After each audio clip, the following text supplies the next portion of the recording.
नमस्कार नमस्कार नमस्कार मित्रों, गुड मॉर्निंग मित्रों, गुड मॉर्निंग। क्यों बधा भणो छो? चलो मित्रों, आपणे जे आत्मप्रेरणनी घटना જોઈ ચૂક્યા છીએ। મિત્રો, ફેરેડેનો નિયમ, લેન્ઝનો નિયમ અને એને લગતી જે ઘટનાઓ છે એમાંની એક આત્મપ્રેરકત્વ આપણે ગઈ વખતે જોઈ ગયા છીએ। આત્મપ્રેરકત્વ એલ ના સમીકરણ પર તારવી ચૂક્યા છીએ। મિત્રો, એક વસ્તુ નક્કી કે જો એક જ ગૂંચળું આપ્યું હોય અને એની અંદર વહેતા પ્રવાહમાં આપણે ફેરફાર કરીએ तो ये ज गूंचड़ा साथे संकળાયેલા चुंबकीय फ्लक्समो फेरफार थाय। परिणाम ये ज गूंचड़ानी अंदर विचालक बळ प्रेरित थाय, ईएमएफ प्रेरित थाय। आ घटनाने आत्मप्रेरणनी घटना कहेवाय। આપણે આત્મપ્રેરિત ईएमएफ નું સૂત્ર તારવી ચૂક્યા છીએ। EMF आत्मप्रेरित EMF E is equal to minus L into di by dt। મિત્રો, એક આ ખૂબ અગત્યનું સૂત્ર યાદ રાખો। આત્મપ્રેરિત EMF E is equal to minus L di by dt। મિત્રો, એક એના પહેલા એક બીજું ખૂબ સરસ સૂત્ર આવે કે ભાઈ આ ગૂંચળાઓની અંદર જે ફ્લક્સ છે કે फ्लक्स हमेशा प्रवाहना सप्रमाण। Flux is proportional to I। मित्रों, आ नेगेटिव साइन आ सूत्र में શું સૂચવે? મિત્રો, ધ્યાનથી જ્યારે ગુંચળાની અંદરથી વિદ્યુત પ્રવાહ પસાર થાય છે અને એ વિદ્યુત પ્રવાહ માની લો કે વધતો તો એની સાથે સંકળાયેલું ફ્લક્સ પણ વધવાનું। तो मित्रों, एनी अंदर विचालक बल एवी दिशाમાં પ્રેરિત થાય છે કે જે પ્રવાહના વધારાનો વિરોધ કરશે, ફ્લક્સના વધારાનો વિરોધ કરશે। એટલે તો મિત્રો, આપણે આત્મપ્રેરિત ईएमएफ ને આપણે બેક ईएमएफ પણ તરીકે ઓળખીએ અને બેક ईएमएफ। चलो मित्रों, ओके છે। આના એકમો, પારિમાણિક સૂત્ર એ બધું આપણે જાણી ચૂક્યા છીએ। આપણે એક વસ્તુ નક્કી છે મિત્રો કે જો ફ્લક્સ phi હોય, phi is proportional to I, તો મિત્રો વચ્ચે અચળાંક મૂકી દઉં। Flux phi is equal to L into I। તો L is equal to flux ભાગ્યા પ્રવાહ।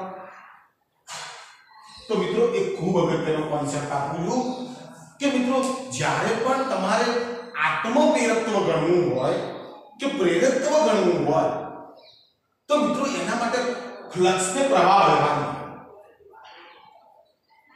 જો તમે ફ્લક્સ સારી રીતે શોધી શકશો તો પ્રવાહ વડે ભાગી નાખશો એને તો તમને શું મળી જશે? એનું પ્રેરકત્વ મળી જશે। બરાબર છે મિત્રો? તો મિત્રો, આજે થોડા આગળ વધું મિત્રો, આપણે બીજી વાત જાણીએ સોલેનોઇડનું આત્મપ્રેરકત્વ। આપણે ગઈ વખતે પ્રશ્ન લીધો કે સોલેનોઇડ આપેલું હોય તેની અંદરથી I જેટલો વિદ્યુત પ્રવાહ પસાર થતો હોય તો એનું આત્મપ્રેરકત્વ કેટલું હોય? તો મિત્રો, એનું સોલેનોઇડનું આત્મપ્રેરકત્વ L is equal to mu naught n square A by L જેટલું। આ સોલેનોઇડનું આત્મપ્રેરકત્વ મિત્રો, આ સૂત્રો તમારે યાદ રાખવાના। MCQ પ્રશ્નો સોલ્વ કરવા માટે આ પ્રશ્નોની આપણે જરૂર પડશે। चलो ओके છે મિત્રો? તો મિત્રો, ધ્યાનથી આજે નાનકડો પ્રશ્ન, ખૂબ અગત્યનો પ્રશ્ન કહેવાય છે। મિત્રો, ધ્યાનથી એ પ્રશ્નને તમને જુદી જુદી રીતે પૂછી શકે તો હું એ પ્રમાણે તમને આપું છું। મિત્રો, પ્રશ્ન આવો હોય છે, ઇન્ડક્ટર એટલે શું? ઇન્ડક્ટરની વ્યાખ્યા, ઇન્ડક્ટર એટલે શું? ઇન્ડક્ટરમાં संग्रहित चुंबकीय ऊर्जा નું સૂત્ર મેળવો ઇન્ડક્ટર નું કાર્ય જણાવો મિત્રો ધ્યાનથી ઇન્ડક્ટર એટલે પૂંછડું એ તો ધ્યાનથી સાંભળો પણ એની એ તો ગુજરાતી છે મારે એની વ્યાખ્યા આપવી છે તો મિત્રો ધ્યાનથી પરિપથનો જે ઘટક આત્મપ્રેરકત્વનો ગુણધર્મ ધરાવતો હોય એ તો બરોબર ધ્યાનથી સાંભળજો પરિપથનો જે ઘટક આત્મપ્રેરકત્વનો ગુણધર્મ ધરાવતો હોય તેને ઇન્ડક્ટર કહેવાય ખ્યાલ આવે છે મિત્રો તો મિત્રો ધ્યાનથી એક આપણે ભૂતકાળની અંદર અવરોધ શીખી ગયા છે કેપેસિટર શીખી ગયા છે તો મિત્રો આજે વિદ્યુત પરિપથનો એક ત્રીજો ઘટક આવે છે જેનું નામ છે ઇન્ડક્ટર ઇન્ડક્ટરની વ્યાખ્યા મિત્રો મગજમાં ફિટ કરી રાખો પરિપથનો જે ઘટક આત્મપ્રેરકત્વનો ગુણધર્મ ધરાવતો હોય તેને કહેવાય ઇન્ડક્ટર મિત્રો ઇન્ડક્ટરનો પરિપથ સંકેત જરા ધ્યાનથી તો ઇન્ડક્ટરને પરિપથની અંદર આપણે આ રીતે દર્શાવીશું આને કહેવાય ઇન્ડક્ટર ઇન્ડક્ટર આત્મપ્રેરકત્વનો ગુણધર્મ ધરાવે છે માટે હું તેના ઉપર લખીશ એમ આને કહેવાય ઇન્ડક્ટર મિત્રો ઇન્ડક્ટરની અંદર માની લો કે વિદ્યુત પ્રવાહ અહીંયાથી આમ થઈ અને વિદ્યુત પ્રવાહ આમ પસાર થઈ અહીંથી બહાર તો મિત્રો જે બાજુથી વિદ્યુત પ્રવાહ અંદર દાખલ થતો હોય એ ઇન્ડક્ટરનો ધંધ્રુ કહેવાય અને જ્યાંથી બહાર નીકળતો હોય એ અવરોધનો છેડો કહેવાય આનો અર્થ એવો થાય કે મિત્રો આ છેડાનું પોટેન્શિયલ ઊંચું કહેવાય આ છેડાનું પોટેન્શિયલ નીચું કહેવાય ચલો ઓકે છે તો ઇન્ડક્ટર એટલે શું ઇન્ડક્ટરનો પરિપથ સંકેત પ્લસ કોને કહેવાય માઈનસ કોને કહેવાય એ બધી વાતો તમને થોડી પૂછી શકે છે પૂછ્યું હોય એટલી વસ્તુનો તમારે જવાબ આપવો જરૂરી છે ઇન્ડક્ટરમાં સંગ્રહિત ચુંબકીય ઊર્જાનું સૂત્ર મેળવો મિત્રો ધ્યાનથી હું કહું છું કે બરોબર ધ્યાનથી સાંભળજો જ્યારે ગુજરાની અંદર આપણે પ્રવાહનો ફેરફાર કરીએ એટલે એની સાથે સંકળાયેલું ચુંબકીય ફ્લક્સ બદલાશે અને ચુંબકીય ફ્લક્સ બદલાશે તો એ ગુજરાની અંદર EMF પ્રેરિત થશે આવા EMF ને આપણે બેક EMF કહીએ આવા EMF ને આપણે બેક EMF કહીએ છીએ એનો અર્થ મિત્રો શું થાય કે જો આ ગુજરાની અંદર મારે I જેટલો વિદ્યુત પ્રવાહ પ્રસ્થાપિત કરવો હોય તો મારે આ બેક EMF વિરુદ્ધ કાર્ય કરવું પડે મિત્રો બરોબર ધ્યાનથી સમજજો કે ગુજરાની અંદર વહેતા પ્રવાહમાં ફેરફાર થયો તો ગુજરાના ફ્લક્સમાં ફેરફાર થયો અને આ ફ્લક્સમાં ફેરફાર થવાના કારણે આપેલા ગુજરાની અંદર EMF પ્રેરિત થયું આ EMF ની જે દિશા છે E = -L di/dt ફ્લક્સના ફેરફારનો વિરોધ કરે એવી દિશામાં હશે માટે એવા EMF ને આપણે બેક EMF કહીએ તો મારે જો ગુજરાની અંદર I જેટલો વિદ્યુત પ્રવાહ પ્રસ્થાપિત કરવો હોય તો મારે આ બેક EMF વિરુદ્ધ કાર્ય કરવું પડે તો આ વાત બરોબર ધ્યાનથી સમજજો અને જો બેક EMF વિરુદ્ધ કાર્ય કરી તો આ કાર્ય જેટલી ઊર્જા આપેલા ઇન્ડક્ટરની અંદર ચુંબકીય ઊર્જા સ્વરૂપે સંગ્રહિત થાય છે અને એ ઊર્જાને કહેવામાં આવે છે ચુંબકીય ઊર્જા ચલો મિત્રો ઓકે છે તો મિત્રો માની લઈએ કે મારે I જેટલો વિદ્યુત પ્રવાહ પ્રસ્થાપિત કરવો છે અને તેના માટે કાર્ય કરવાનો દર માની લો કે dW/dt એટલે કાર્ય કરવાનો દર એટલે શું મિત્રો પાવર કાર્ય કરવાનો દર એટલે શું પાવર એકમ સમયનું થતું કાર્ય તો પાવર P = V * I તો મિત્રો અહીં આવું લખું E = E * I કાર્ય કરવાનો દર મિત્રો ફરીથી સમજજો બેક EMF વિરુદ્ધ કાર્ય કરી રહ્યો છું મારે જો ઇન્ડક્ટરનો I જેટલો વિદ્યુત પ્રવાહ પ્રસ્થાપિત કરવો હોય તો તે દરમિયાન चलो मित्रों, तो हूँ ई ની કિંમત તો જાણું છું, તો ई ની કિંમત મૂકી દઉં છું dw by dt is equal to L into di by dt અને into પાછો I.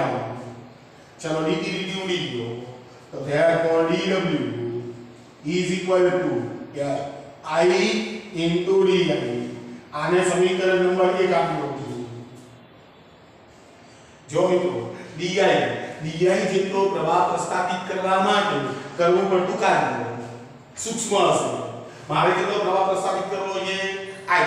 તો મિત્રો ધ્યાન આપી, therefore integration of w બરાબર કુલ કાર્ય, આ કુલ કાર્ય w બરાબર 0 થી I into dw is equal to integration of 0 થી I L into I into di. चलो मित्रों ओके, तो E is equal to चलो इंडक्टेंस કેને તો બહાર કાઢી નાખો, I નું સંકલન કરવાનું છે એટલે અહીંયા આવશે I² by 2 અને 0 થી I. તો ટોટલ કાર્ય W is equal to चलो 1/3 એમના n L into I². તો મિત્રો આ શું થાય, આટલું કાર્ય આ ઇન્ડક્ટરની અંદર ચુંબકીય ઊર્જા સ્વરૂપે સંગ્રહિત થાય. ખ્યાલ આવે છે, આટલું કાર્ય આપેલા ઇન્ડક્ટરની અંદર ચુંબકીય ઊર્જા સ્વરૂપે સંગ્રહિત થાય. માટે ચુંબકીય ઊર્જા માટે ચુંબકીય ઊર્જા U is equal to 1/2 Li નો સ્ક્વેર. तो मित्रों जो U is equal to 1/2 Li નો સ્ક્વેર. હવે આ મિત્રો ધ્યાનથી આ ચુંબકીય ઊર્જાનું સૂત્ર લાવ્યું આપણી પાસે. હવે આવું નવું સૂત્ર મિત્રો આપણી પાસે યંત્રશાસ્ત્રમાં છે, K is equal to 1/2 mv નો સ્ક્વેર. યાંત્રિક યંત્રશાસ્ત્ર એમાં ગતિ ઊર્જાનું સૂત્ર 1/2 mv સ્ક્વેર જેવું છે. तो मित्रों आ U बराबर 1/2 Li स्क्वायर है. तो मित्रों અહીંયાથી યાદ રાખો આ વિદ્યુત શાસ્ત્ર છે, વિદ્યુત ચુંબકીય શાસ્ત્ર. તો એની અંદર અહીં ગાડી જો L છે તો મારી અહીં ગાડી દળ છે. દળ શું બતાવે છે, તો જડત્વ દર્શાવે છે. તો મિત્રો અહીં ગાડી ઇન્ડક્ટન્સ જે છે L જે છે એ પણ જડત્વ દર્શાવે છે. बराबर ध्यान થી સાંભળજો મિત્રો, ઇન્ડક્ટરનું કાર્ય શું છે મિત્રો, તો ઇન્ડક્ટર એક એવું ડિવાઇસ છે, પરિપથનો એક એવો ઘટક છે કે પ્રવાહના ફેરફારનો વિરોધ કરે. પ્રવાહના ફેરફારનો વિરોધ કરે. મિત્રો ધ્યાનથી, અવરોધનું કામ શું છે, પ્રવાહને ઘટાડવાનું. અવરોધ શું કરે, જે પરિપથની અંદર જે પ્રવાહ વહેતો હોય અને વચ્ચે તમે 100 ઓહ્મનો અવરોધ મૂકી દીધો હોય તો એ શું કામ કરવાનું, પ્રવાહને ઘટાડે. ઇન્ડક્ટરનું કામ આવું નથી. ઇન્ડક્ટરનું કામ શું છે, પ્રવાહના ફેરફારનો વિરોધ કરવાનો.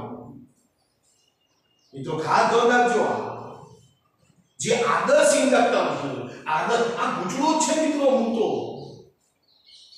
આદર્શ ઇન્ડક્ટરનું કામ શું છે, પ્રવાહના ફેરફારનો વિરોધ કરવાનો. અને વિરોધ કરશે એટલે એની અંદર આત્મપ્રેરકત્વનો ગુણધર્મ આવશે. અવરોધમાં આત્મપ્રેરકત્વનો ગુણધર્મ ના હોય. ખ્યાલ આવે છે મિત્રો? તો જો યંત્રશાસ્ત્રની અંદર જો પદાર્થનું દળ છે તો મારી વિદ્યુત શાસ્ત્રની અંદર ઇન્ડક્ટન્સ છે. અહીંયાની જોવાની એનો પદાર્થનો વેગ છે તો મારી અહીંયાની શું છે, પ્રવાહ. તો મિત્રો અહીંયાથી યાદ રાખજો કે ઘણી વખત એમસીક્યુ પ્રશ્નની અંદર પૂછાઈ ચૂકેલું છે કે યંત્રશાસ્ત્રની અંદર દળ જે છે એને સમતુલ્ય વિદ્યુત રાશિ કઈ, તો ઇન્ડક્ટન્સ. અહીં ઘણી વેગ છે તો આ વેગ છે તો એને અનુરૂપ રાશિ કઈ, તો અહીંયા પ્રવાહ. ધીમે ધીમે ઘણી બધી ભૌતિક રાશિઓ મિત્રો આવવાની છે. તો મિત્રો પહેલા તમે જરા સમજો, વિચારો અને જરા ઉતારો, પછી હું આગળ એક ખૂબ સરસ ક્વેશ્ચન આની પછી લઈ લઉં.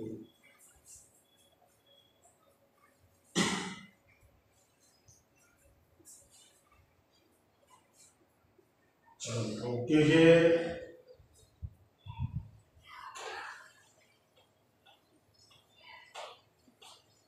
मित्रों आ पूछू बराबर है।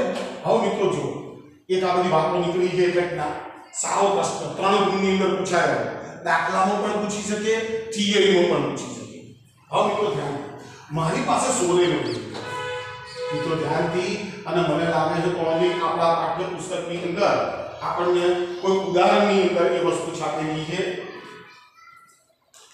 સોલેનોઇડની ઊર્જા ઘનતા કે સોલેનોઇડની ઊર્જા હું જોયું જરા તમને કહું છું કે કયો ક્રમનો દાખલો છે અને ખૂબ અગત્યનો વારંવાર 3 ગુણમાં પણ પૂછાય અને દાખલામાં પણ પૂછી શકાય। આ ઉદાહરણ નંબર 6.10 છે। ઉદાહરણ નંબર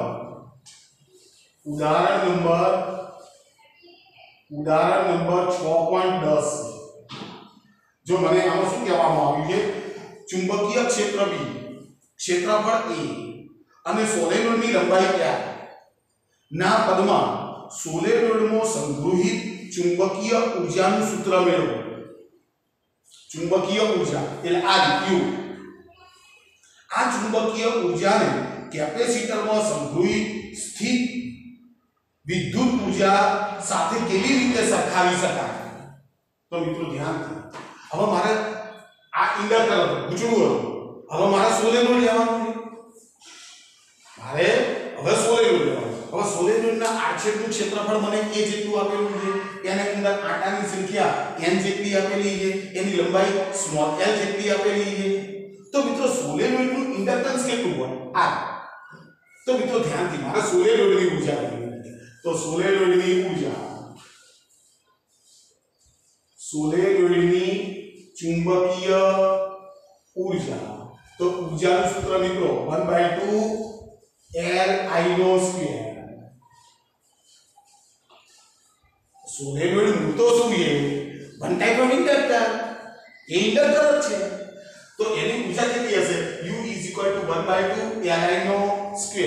પણ એનો L કેટલો, તો મિત્રો આને સમીકરણ નંબર 1 આપી દો। તો હવે સોલેનોઇડ માટે L બરાબર μ0 * n²a/L બરાબર છે। અને મિત્રો ધ્યાનથી આને સમીકરણ નંબર 2 પાડી દો। હવે મિત્રો મારે L ની કિંમત તો મને મળી, મારા પ્રવાહ શોધવો પડે ને, તો મિત્રો સોલેનોઇડ આપેલું, તો સોલેનોઇડની અંદર જો આ જેટલો પ્રવાહ પસાર થતો હોય તો એના ભૂંગળાનું કેટલું ચુંબકીય ક્ષેત્ર મળે, તો મિત્રો આપણે જાણીએ છીએ સોલેનોઇડનું ચુંબકીય ક્ષેત્ર B બરાબર μ0 n * I, μ0 n * I is equal to μ0 n * I upon L। બરાબર છે। તો I નું સૂત્ર કેટલા બને, તો therefore I is equal to BL upon μ0 * n। તો મને પ્રવાહની કિંમત મળી ગઈ, L ની કિંમત તો હતી મારી પાસે, તો આને સમીકરણ નંબર 3 કહી દો। તો 2 અને 3, સમીકરણ 2 અને 3 ને સમીકરણ 1 માં મૂકતા, ચલો મિત્રો તો બંનેની કિંમત મૂકી દો। તો સોલેનોઇડની ટોટલ ઊર્જા 1/2, ચલો L ની કિંમત μ0 n²a/L ઇન્ટુ, ચલો પ્રવાહનો વર્ગ કરવાનો એટલે અહીં ગઈ b² * l² upon μ0² * n²। મિત્રો ધ્યાનથી હું જરા જોઈ લો કેમેરો, ઓકે, ચલો n² કેન્સલ આવે મિત્રો, ધ્યાનથી ખૂબ અગત્યનું સૂત્ર, ચલો 1 કેન્સલ આવે, અહીં ગઈ μ0 1 કેન્સલ આવે। ચલો મિત્રો મારી પાસે શું વધ્યું, તો U is equal to, ચલો 1/2 ઉપર વધ્યો આ b² છેદમાં વધ્યો આ μ0 અને ઇન્ટુ a ઇન્ટુ L વધશે, જો a ઇન્ટુ L। તો મિત્રો આ સોલેનોઇડની ચુંબકીય ઊર્જા છે મિત્રો, બિલકુલ સરળ છે, u = 1/2 Li સ્ક્વેર સમીકરણ લીધું. આપણે સોલેનોઇડ નું આત્મપ્રેરકત્વ આપણે એક દાખલામાં આગળ મેળવી ચૂક્યા છીએ, થિયરીમાં મેળવી ચૂક્યા છીએ. એટલે એનું આત્મપ્રેરકત્વનું સૂત્ર મેં મૂકી દીધું, એનું ચુંબકીય ક્ષેત્ર જાણતા હતા, ત્યાંથી પ્રવાહ મેળવી લીધો અને બંનેની કિંમત અંદર મૂકી દીધી. તો સોલેનોઇડની ચુંબકીય ઊર્જા u = 1/2 b² μ0 * a * l થાય. હવે મિત્રો ધ્યાન રાખો, આ છે આપણું સોલેનોઇડ. જો આપણી પાસે l લંબાઈનું સોલેનોઇડ, આ સોલેનોઇડ છે આપણી પાસે. મિત્રો ધ્યાનથી આ છે ક્ષેત્રફળ કેપિટલ A આપેલું છે. તો મિત્રો આ જે સોલેનોઇડ છે એ સોલેનોઇડનું કદ a * l જેટલું થાય. તો મિત્રો આ જે ઊર્જા છે એને હું સોલેનોઇડના કદ વડે ભાગી નાખું તો મને સોલેનોઇડની ઊર્જા ઘનતા મળે. તો મિત્રો ધ્યાનથી ઊર્જા ઘનતા ખૂબ અગત્યનો પોઈન્ટ મિત્રો, સોલેનોઇડની ઊર્જા ઘનતા જેને હું ρ b વડે દર્શાવું. ρ b = u/a. ટોટલ ઊર્જા મેં સોલેનોઇડના કદ વડે ભાગી નાખી. તો ρ b = જો મિત્રો al ઉડી જવાનું એટલે મારી પાસે વધશે b² ભાગ્યા twice μ0. મિત્રો ખૂબ અગત્યનું સમીકરણ. આ સમીકરણને આપણે આવીએ લખીએ છીએ 1/2 b²/μ0. એનું એ સૂત્ર લખ્યું મિત્રો. પણ મિત્રો હવે કેપેસિટર યાદ કરો. મને આ સમીકરણને કેપેસિટરની ઊર્જા ઘનતા સાથે સરખામણી કરવાની કીધું. તો મિત્રો આપણે ભૂતકાળના બીજા ચેપ્ટરની અંદર કેપેસિટરની ઊર્જા ઘનતા મેળવી ગયા હતા. તો કેપેસિટરની ઊર્જા ઘનતા, કેપેસિટરની ઊર્જા ઘનતા મિત્રો યાદ કરો, ρ e = 1/2 ε0 * e². મિત્રો યાદ કરો કેપેસિટરની આ ઊર્જા ઘનતા. મિત્રો જો પેલું ઊર્જાનું સૂત્ર તમે કાઢ્યું ને u = 1/2 Li². તો કેપેસિટરની ઊર્જા 1/2 Cv². યાદ છે મિત્રો, કેપેસિટરની ઊર્જા 1/2 Cv², q²/2c. અને અહીં ઇન્ડક્ટરની ઊર્જા 1/2 Li². તો મિત્રો આ સોલેનોઇડની ઊર્જા ઘનતા છે અને આ કેપેસિટરની ઊર્જા ઘનતા. આ વિદ્યુત છે, આ ચુંબકીય શાસ્ત્ર. એટલે જો અહીં એપ્સિલોન નોટ આવે, અહીં મ્યુ નોટ આવે. ખ્યાલ આવે છે મિત્રો? મિત્રો ખાસ ધ્યાન રાખજો, આ સૂત્ર શું બતાવે છે? ρ e is proportional to e². અને આ સૂત્ર શું સૂચવે છે કે ρ b is proportional to b². Capacitor હોય કે ઇન્ડક્ટર હોય કે સોલેનોઇડ હોય મિત્રો, એની જે ઊર્જા ઘનતા છે એ એની ક્ષેત્રની તીવ્રતાના વર્ગના સપ્રમાણમાં. મિત્રો યાદ રાખજો, આ હેતુલક્ષી પ્રશ્નો છે બધા. આ ચુંબકીય ઊર્જા ઘનતા છે, આ વિદ્યુત ઊર્જા ઘનતા છે. તો મિત્રો ધ્યાનથી, બિલકુલ સરળ ક્વેશ્ચન છે. 3 માર્કની અંદર અનેક વખત પરીક્ષાઓની અંદર પૂછાઈ ગયો છે અને એની એપ્લિકેશન પણ પરીક્ષાઓની અંદર પૂછાઈ ગઈ છે. તો મિત્રો તમે જરા મુદ્દાઓની નોંધ કરો. પછી આપણા ચેપ્ટરનો છેલ્લા પ્રશ્ન તરફ હું જઈ રહ્યો છું, જેનું નામ છે મ્યુચ્યુઅલ ઇન્ડક્ટન્સ. અને મિત્રો આની બધી પીડીએફ ફાઇલ હું તમને મોકલી દઉં છું આજે. એટલે તમે જ્યારે જોતા હો એ વખતે તમે નોંધ કરતા જ જાઓ, પીડીએફ માંથી જોઈ.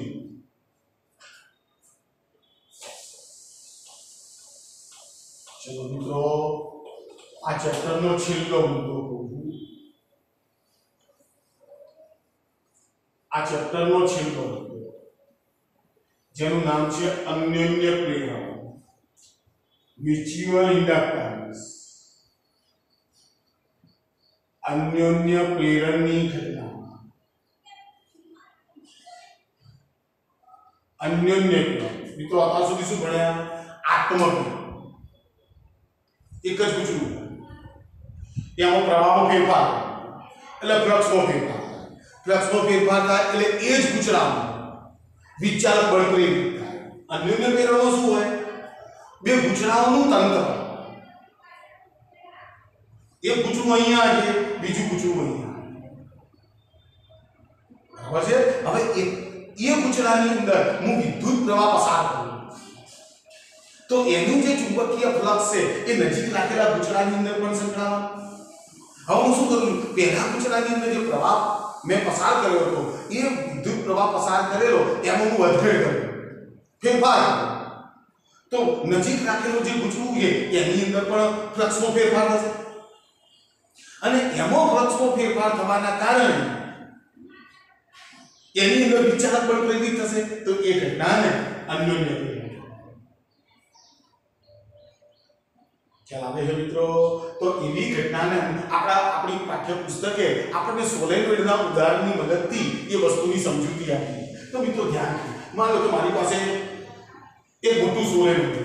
ચાલો ધ્યાનથી મિત્રો માની લઈએ કે મારી પાસે એક મોટું સોલેનોઇડ છે. આ એની અક્ષ છે મિત્રો. હવે એની અંદર એની અક્ષ આપણને દેખાય.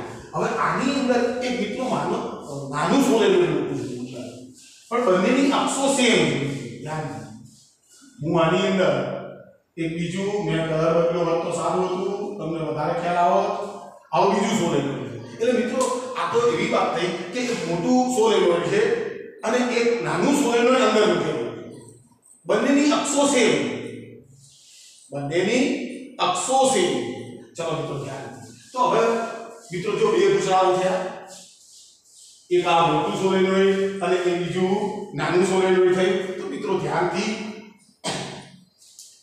આપણી પાસે તો જે નાનું સોલેનોઇડ છે એ સોલેનોઇડને હું 1 નામ આપી અને મોટું સોલેનોઇડ જે છે એને 2 નામ આપી. મિત્રો ધ્યાન મારે એટલા માટે પાઠ્યપુસ્તકનું જોવું પડ્યું કે તમે 1 આને પણ કહી શકો છો, 2 આને પણ કહી શકો છો, 1 આને પણ કહી શકો છો, 2 આને પણ કહી શકો છો. પણ આપણા સૂત્રો બે એક જ જેવા રહે એટલા માટે મેં જરા નજર માની લઈએ કે આ સોલેનોઇડની લંબાઈ ક્યાં છે. સોલેનોઇડની લંબાઈ માનો કે L છે. મિત્રો ધ્યાનથી આ નાનું સોલેનોઇડ જેના માટે મેં 1 કીધું છે એની ત્રિજ્યા માની લો કે R1 છે. મોટું સોલેનોઇડ જે છે એની ત્રિજ્યા માની લો કે R2. આ નાના સોલેનોઇડમાં એકમ લંબાઈની સંખ્યા આટાની સંખ્યા N1 છે. આનો ટોટલ એકમ લંબાઈની આટાની સંખ્યા N2. મિત્રો ધ્યાન ટોટલ આટા આ નાના સોલેનોઇડમાં N1 છે અને મોટા સોલેનોઇડની અંદર માન લો કે N2. હવે મિત્રો બહુ અગત્યની વાત છે કે આ બરોબર ધ્યાન અન્યોન્ય પ્રેરણની ઘટનામાં બે ગૂંચળા હોય. ગૂંચળાનું બનેલું તંત્ર. બરાબર છે? તો મારી પાસે બે ગૂંચળા તો તૈયાર થઈ ગયા. હવે મિત્રો માની લઈએ કે હું મોટું ગૂંચળું જે છે, મોટું સોલેનોઇડ એની અંદરથી I2 જેટલો પ્રવાહ પસાર કરું. હવે મિત્રો I2 જેટલો પ્રવાહ પસાર કરી એટલે આ તો સોલેનોઇડ છે તો એની અંદરના વિસ્તારમાં ચુંબકીય ક્ષેત્રની તીવ્રતા મળશે. તો મારે એનું અન્યોન્ય પ્રેરકત્વ મેળવવું છે. અન્યોન્ય પ્રેરકત્વ. તો મિત્રો આપણે જાણીએ છીએ કે ફ્લક્સ હંમેશા પ્રવાહના સમપ્રમાણમાં હોય. ફ્લક્સ એ પ્રવાહના હંમેશા સમપ્રમાણમાં હોય. તો મિત્રો એક કામ કરીએ, આપણે આની અંદર જ્યારે વિદ્યુત પ્રવાહ પસાર કરીએ છીએ તો બીજા સોલેનોઇડ સાથે સંકળાયેલું ફ્લક્સ ગણી લઈએ. ખ્યાલ આવે છે મિત્રો? બીજા ગૂંચળા સાથે કેટલું સંકળાયેલું ફ્લક્સ હશે એને હું શોધી નાખું તો બીજું ગૂંચળું એટલે આ નાનું સોલેનોઇડ હશે તો એની સાથે સંકળાયેલું જે ફ્લક્સ છે એ ફ્લક્સ આટલું હશે N1 * ∅1 is proportional to I2. મિત્રો આ બરોબર છે. નાના સોલેનોઇડનું ટોટલ ફ્લક્સ પહેલા સોલેનોઇડમાંથી પસાર થતા પ્રવાહના સપ્રમાણમાં હશે. તો મિત્રો ટોટલ ફ્લક્સ તો N1 * ∅1 is equal to M12 into I2 જો મેં પ્રેરકત્વનો સંકેત બદલ્યો આ અન્યોન્ય પ્રેરણની ઘટના આને કહેવામાં આવે છે અન્યોન્ય પ્રેરકત્વ મ્યુચ્યુઅલ ઇન્ડક્ટન્સ મિત્રો ધ્યાનથી M12 2 ના કારણે 1 મળતું અન્યોન્ય પ્રેરકત્વ 2 ના કારણે તમે પ્રવાહ શેમાં પસાર કર્યો મોટા સોલેનોઇડ 2 નંબરના સોલેનોઇડ ફ્લક્સનો ફેરફાર કોનો નોંધવું પહેલા સોલેનોઇડ એટલે N1 into phi1 is equal to M12 into I2 તો મિત્રો ધ્યાનથી M12 is equal to N1 into phi1 ભાગ્યા I2 થશે તો જો મિત્રો ફ્લક્સ ભાગ્યા પ્રવાહ ગયો પહેલા સોલેનોઇડ સાથે સંકળાયેલું ફ્લક્સ ભાગ્યા બીજા સોલેનોઇડમાંથી વહેતો પ્રવાહ તો મિત્રો હવે ગમે એમ કરી તમે ફ્લક્સ શોધી નાખો તો આને હું સમીકરણ નંબર આપી દઉં છું એક તો મિત્રો હવે તો હું ફ્લક્સ શોધી નાખું ટોટલ બરાબર છે તો મિત્રો જો N1 into phi1 એટલે પહેલા અંદરનું જે સોલેનોઇડ છે એની સાથે સંકળાયેલું ફ્લક્સ શોધી નાખું તો મિત્રો ધ્યાનથી N1 into phi1 is equal to N1 into phi1 એટલે N1 into phi1 એટલે A1 into B2 મિત્રો આક્ષેપનું ક્ષેત્રફળ કોનું લીધું તો નાના સોલેનોઇડ ચુંબકીય ક્ષેત્ર કોનું મોટા સોલેનોઇડ કારણ કે પ્રવાહ તમે શેમાં પસાર કર્યો છે તો કે મોટા સોલેનોઇડ ખ્યાલ આવે છે તમને તો મિત્રો આની જે ચુંબકીય ક્ષેત્ર રેખાઓ હશે એ બધી આ નાના સોલેનોઇડ સાથે સંકળાયેલી હશે બરાબર છે એટલે N1 into A1 into B2 મિત્રો ધ્યાનથી is equal to N1 એટલે નાના સોલેનોઇડમાં ટોટલ આકારની સંખ્યા તો હું આવું કરું મિત્રો ધ્યાનથી N1 into A એકમ લંબાઈમાં આકાર N1 તો L લંબાઈમાં કેટલા એટલે N1 into A A1 એટલે પાઈ R1 નો સ્ક્વેર અને B2 એટલે મોટા સોલેનોઇડનું ચુંબકીય ક્ષેત્ર એટલે μ0 N2 into I2 બોલો મિત્રો બધા સમીકરણો ખૂબ અગત્યના છે બરોબર જોઈ લેજો તો is equal to જોજો આ μ0 m નો m N1 into N2 into L into pi R1 નો સ્ક્વેર તો મિત્રો આપણને ટોટલ ફ્લક્સ મળી ગયું અંદરનું જે સોલેનોઇડ છે તેની સાથે સંકળાયેલું ટોટલ ફ્લક્સ તો મિત્રો આ ફ્લક્સને આમાં મૂકી દો તો M12 is જો μ0 N1 into N2 into L pi R1 નો સ્ક્વેર અને ભાગ્યા આરો I2 મિત્રો આમાં I2 રહી ગયો છો આમાં I2 રહી ગયો અહીં ગાડી I2 આવશે ને આરો I2 કેન્સલ તો મિત્રો જો M12 is equal to μ0 N1 into N2 into L into pi R1 no square તો મ્યુચ્યુઅલ ઇન્ડક્ટન્સ ની કિંમત આપણી પાસે મળી ગઈ મિત્રો આપણને આ સૂત્ર વિચિત્ર લાગે પણ ખરેખર વિચિત્ર નથી જો હું તમને થોડું આપણે ચોપડીએ આ સૂત્રો છાપેલા પણ હકીકત શું એ જો હું આવ કરી નાખું M12 is equal to μ0 μ0 N1 એટલે N1 by L આ શું છે N1 એકમ લંબાઈ દીઠ આકારની સંખ્યા તો ટોટલ આકારને મેં L વડે ભાગી નાખ્યા into N2 by L into L into pi R1 no square મિત્રો pi R1 સ્ક્વેર એટલે પહેલા અંદરનું સોલેનોઇડ એનું ક્ષેત્રફળ થશે એટલે એને કહી દઉં છું A1 જો તમે જોવો સમીકરણ હવે L cancel L L cancel, આપણો જવાબ શું આવ્યો? તો is equal to mu naught n1 into n2 into a1 upon l. મારી પાસે મ્યુચ્યુઅલ ઇન્ડક્ટન્સ નું સમીકરણ એક આવા પ્રકારનું આવ્યું. હવે મિત્રો જો પેલું સોલેનોઇડ યાદ કરવાનું, સોલેનોઇડ નું આત્મપ્રેરકત્વ. તો સોલેનોઇડ નું આત્મપ્રેરકત્વ તો મિત્રો ધ્યાનથી L is equal to mu naught n square a by l. હાલ આપણે જોયું. હવે મિત્રો જો આ બંનેનું કમ્પેરીઝન કરજો, તમને તરત જ સૂત્ર યાદ રહી જશે. પણ મિત્રો પાઠ્ય પુસ્તકે આપણને એકમ લંબાઈ દીઠ આંટાની સંખ્યા લેવાની કીધી છે, એટલે મેં આ બધી ગણતરી બતાવી. બરાબર છે? તો મિત્રો ધ્યાનથી કે આ સમીકરણ ને આ સમીકરણ બે એક જ જેવા છે. આ આત્મપ્રેરકત્વ સોલેનોઇડનું, આ સોલેનોઇડનું મ્યુચ્યુઅલ ઇન્ડક્ટન્સ છે. તો જો અલા બે અન્યન્ય પ્રેરણની અંદર બે ગુચડા હોય, અન્યન્ય પ્રેરણનું શું હોય? બે ગુચડા. આત્મપ્રેરણ એમાં એક જ સોલેનોઇડ હોય, એટલે આમાં શું હશે? n1 into n2 બે ગુચડામાં રહેલા આંટાની સંખ્યા આવશે. અને અહીં ગાડી a1, તો અહીં ગાડી એ તો એ જ આવવાનું.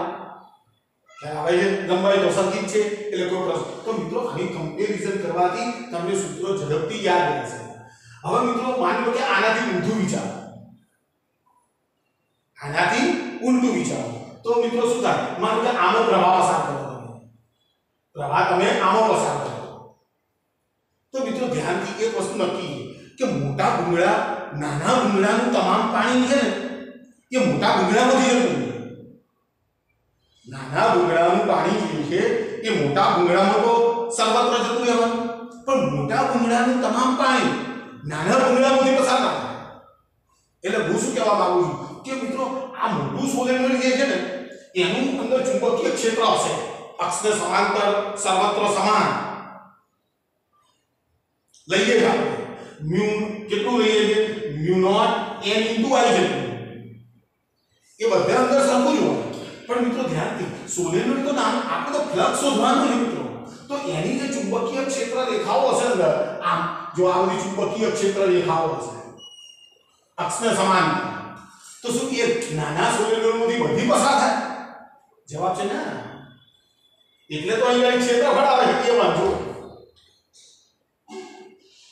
પણ મિત્રો નાના સોલેનોઇડની મદદથી ઉત્પન્ન થયેલી તમામ ચુંબકીય ક્ષેત્ર રેખા મોટામાંથી તો પસાર થવાની. એટલે મિત્રો હવે જો હું શું કહું છું કે નાના સોલેનોઇડમાંથી વિદ્યુત પ્રવાહ પસાર થવાનો, એટલે એ પ્રવાહને હું I1 કહીશ. તો મિત્રો જો અહીં શું આવશે? તો મોટા સોલેનોઇડનું ફ્લક્સ n2 ∅2 અને I1. પહેલું સૂત્ર આવું આવી જશે. તો n2 into ∅2 is equal to m21 થશે અને પ્રવાહ કેટલો? I1. તો મિત્રો આ સૂત્ર બદલાઈ જશે. તો અહીં ગાડી શું આવશે? m21. અહીં ગાડી બગડો, અહીંયા બગડો અને અહીંયા એક વળી પાછું ફ્લક્સ શોધી નાખો. તો ફ્લક્સ નો શું થશે? અહીં જો અહીં ગાડી n2 થશે, આ લો n2 અને આ ∅2 થઈ જશે. તો મિત્રો હવે જો અહીં ગાડી આવશે n2, અહીં આવશે n2, a1 એમનો એમ રહેશે. કેમ? કારણ કે નાના ભૂંગળાની અંદર જે ચુંબકીય ક્ષેત્ર સર્જાવાનું એટલું ચુંબકીય ક્ષેત્ર મોટા ભૂંગળા સાથે સંકળાયેલું હશે. વિચારજો મિત્રો, એ a1 ના બદલાય એટલે અહીં ગાડી આવશે a1 અને અહીં ગાડી ચુંબકીય ક્ષેત્ર કોનું? પહેલા સોલેનોઇડ. તો એને અનુરૂપ તમે ગણવા જશો મિત્રો આ બધી વાતો, તો અહીં ગાડી આ સૂત્ર જે છે એ સૂત્ર આવું નવું લાવશે. mu naught n1 n2 into l into pi r2 નો સ્ક્વેર. સોરી a1 નો સ્ક્વેર. આ તો એનો એક ક્ષેત્રફળ તો એનું જ છે. એટલે મિત્રો એનું સૂત્ર તમે મેળવશો તો સૂત્ર તો આનું આ જવાનું. એટલે m21 is equal to mu naught n1 into n2 into a1 by l. તો આનો અર્થ શું થાય મિત્રો કે નાના ગુચડાના કારણે મોટા ગુચડાનું કે મોટા ગૂંચળાના કારણે નાના ગૂંચળાનું મ્યુચ્યુઅલ ઇન્ડક્ટન્સ શોધવામાં આવે તો તેનો જવાબ સેમ. એટલે આપણે શું કહી શકીએ અને M12 M21 આવું સાબિત કરી શકીએ. જેને રેસિપ્રોસિટી થિયરમ કહેવાય. મિત્રો ધ્યાનથી એટલે કદાચ આપણને એવો પણ પ્રશ્ન પૂછી શકે કે ભાઈ M12 બરાબર M21 થાય તેમ સાબિત કરો તો આપણે એને સાબિત પણ કરી શકીએ છીએ. તો આ તમારી છેલ્લી થિયરી મિત્રો હતી. મિત્રો બીજી એક વસ્તુ વાપરી કે જ્યારે તમે એમ કહો કે આ મોટું જે સોલેનોઇડ હતું કે ગૂંચળું બે ગૂંચળાની વાત કરો બે ગૂંચળું હતું. હવે આની અંદર મેં વિદ્યુત પ્રવાહનો ફેરફાર કર્યો તો હું એમ કહું છું કે આની સાથે સંકળાયેલું ચુંબકીય ફ્લક્સ પણ બદલાશે તો એની અંદર વિચારક બળ પ્રેરિત થશે. એ ઘટનાને અન્યોને પ્રેરણ કહેવાય. તો શું એ દરમિયાન શું આત્મપ્રેરણની ઘટના નહીં બનતી હોય? બને છે. તો મિત્રો એવા સંજોગોની અંદર જે આખું તંત્ર થયું એ તંત્રનું ઈએમએફ તમારે શોધવું હોય તો તમારે આત્મપ્રેરિત ઈએમએફ પણ શોધવું પડે અને અન્યોન્ય પ્રેરિત ઈએમએફ પણ શોધવું પડે. અને બંનેનો ટોટલ તમે સરવાળો કરો એટલું ઈએમએફ પ્રેરિત થાય. તમને ભણાય છે હું શું કહું છું? મારે અન્યોન્ય પ્રેરણની ઘટના સમજવી હતી એટલે મેં તમને અંદરની આત્મપ્રેરણા બતાડી હતી. બાકી હકીકતની અંદર શું થતું હોય એ ઘટના બનતી હોય. ખ્યાલ આવે છે મિત્રો? તો મિત્રો ધ્યાનથી અહીંયા તમારું ચેપ્ટર અહીંયા હું પૂરું કરી નાખ્યું થિયરીની દ્રષ્ટિએ. અને થિયરીમાં જે થિયરી મેં મિત્રો તમને પીડીએફ ફાઇલ મોકલી છે ને એની અંદર હું રાઈટનું ચિહ્ન મારું રાઈટનું ચિહ્ન મારેલું હોય એ થિયરી તમારે તૈયાર કરવાની. બીજી થિયરી જે છે એ તમારે જરા યાદ રાખવાની. મિત્રો એક બીજી એક નાનકડું સૂત્ર છે ખૂબ મ્યુચ્યુઅલ ઇન્ડક્ટન્સ અને સેલ્ફ ઇન્ડક્ટન્સ વચ્ચેનો સંબંધ દર્શાવતું એક ખૂબ ફેમસ સૂત્ર છે. મિત્રો ધ્યાનથી mutual inductance M is equal to mutual inductance M is equal to K under root of L1 into L2. મિત્રો મ્યુચ્યુઅલ ઇન્ડક્ટન્સ તો બે ગૂંચળા હોય જ. બે ગૂંચળા હોવા જોઈએ એ સિવાય મ્યુચ્યુઅલ ઇન્ડક્ટન્સ ના આ તંત્રને પ્રેરણની ઘટના ના બને. તો mutual inductance is equal to K under root of L1 into L2. L1 કોણ છે? પહેલા ગૂંચળાનું આત્મપ્રેરણ અને બીજા ગૂંચળાનું આત્મપ્રેરણ. મિત્રો ધ્યાનથી આ કે K એ K અચળાંક K is equal to phi2 upon phi1.